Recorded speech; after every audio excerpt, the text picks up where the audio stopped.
Hi guys, I hope you are all extremely well and welcome to the first episode of How to Jam.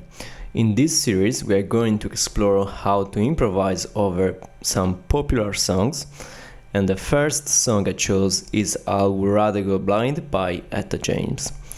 It's a very simple song but very fun at the same time to jam with other people or by yourself with a backing track. So sit back and start jamming with me now. So the first thing that you want to do is identify the chords on the song, which are A major, B minor and E major. Very simple, we only have 3 chords. You know, when you only have 3 chords and the song is very slow, you also have plenty of time to decide which notes you can use. You have a lot of options available, but what I would suggest you to do, if you are a beginner, try to focus on chord tones. What that means. So when the chord progression is changing from one chord to another, you land on a note that belongs to the next chord. So for example, if I start with A major and the next chord is B minor, I can land on over D or B or F sharp. That is the same for any other chords like A major, C sharp, E, A, or E major, E, G sharp, and B. The next thing that you want to do is find out which scales you can use. The scales that we can use are the A major pentatonic scale and the A major scale. Let's start with one shape with the A major pentatonic scale.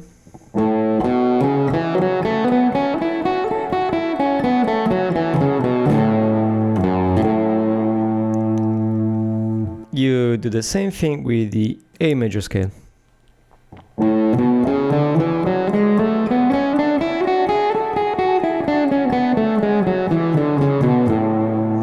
You can also play the A major scale here.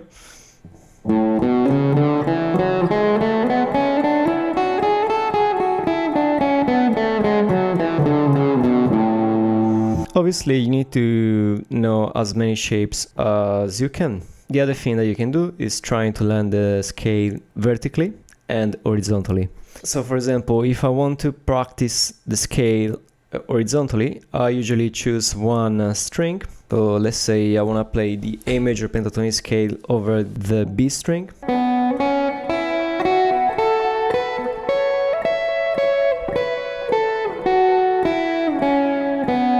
Like that. And I do the same for the A major scale.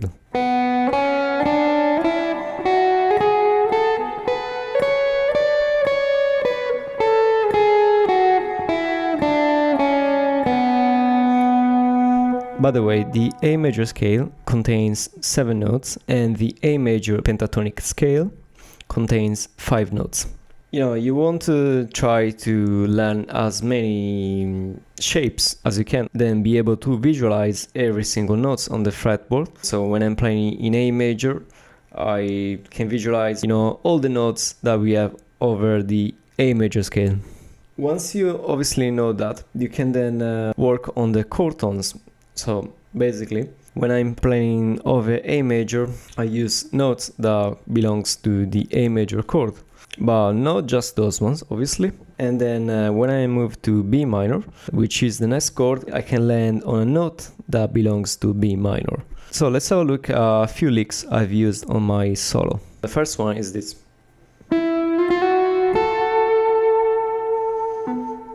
And then here, as you can see, I'm basically landing on the F sharp, which is the note that belongs to B minor. The next thing that I do is this. Basically, I bend on the B string on the 12th fret. I bend from B to D, which is another note that belongs to B minor. And then I go to C sharp. This note doesn't belong to the next chord, which is E major, but we can use it because it belongs to the A major scale. So starting from E, C sharp is the 6th degree. So the other thing that you want to do is using other techniques like hammer-ons and pull-off, like this one. And then slides as well, one of the technique that I have used at the beginning. Another one that I did is this one.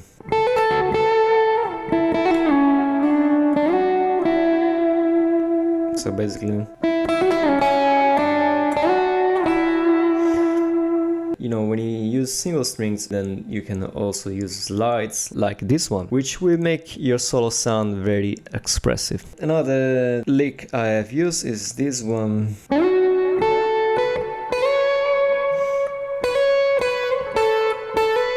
So here I'm still in A major, and then I change it to B minor.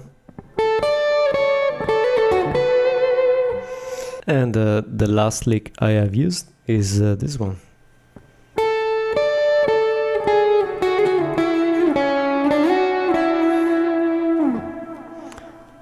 So I have ended my lick on a note that belongs to A major. The other thing that you can do if you are a beginner is trying to stick to a box. For example, you can decide to use the A major scale over the 9th and 12th fret. So the notes that you can use over these frets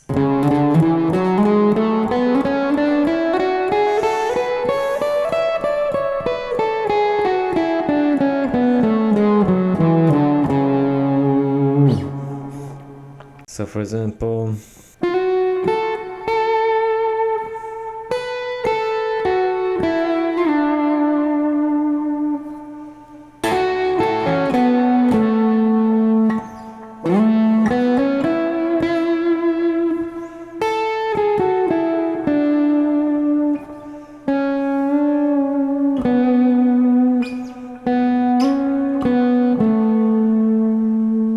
something like that. The other thing that you can do is choose just one string to make your solo. So let's say that I just use the B string.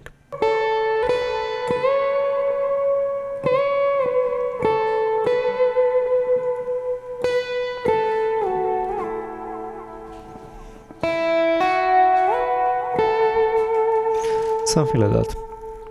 By the way, guys, another exercise I would recommend you to do is try to improvise and make a solo without using the backing track. It can be a little bit challenging at the beginning, but it's a really good exercise to develop your ear. The other thing, guys, I've taken the backing track for this video from another YouTube channel called Best Songs Backing Tracks. Check it out because you will find a lot of backing tracks there. If you guys have any other idea for which song I can use for the next episode, do let me know in the comment section. And in the meantime, keep jamming and I will see you next time. Thank you, guys.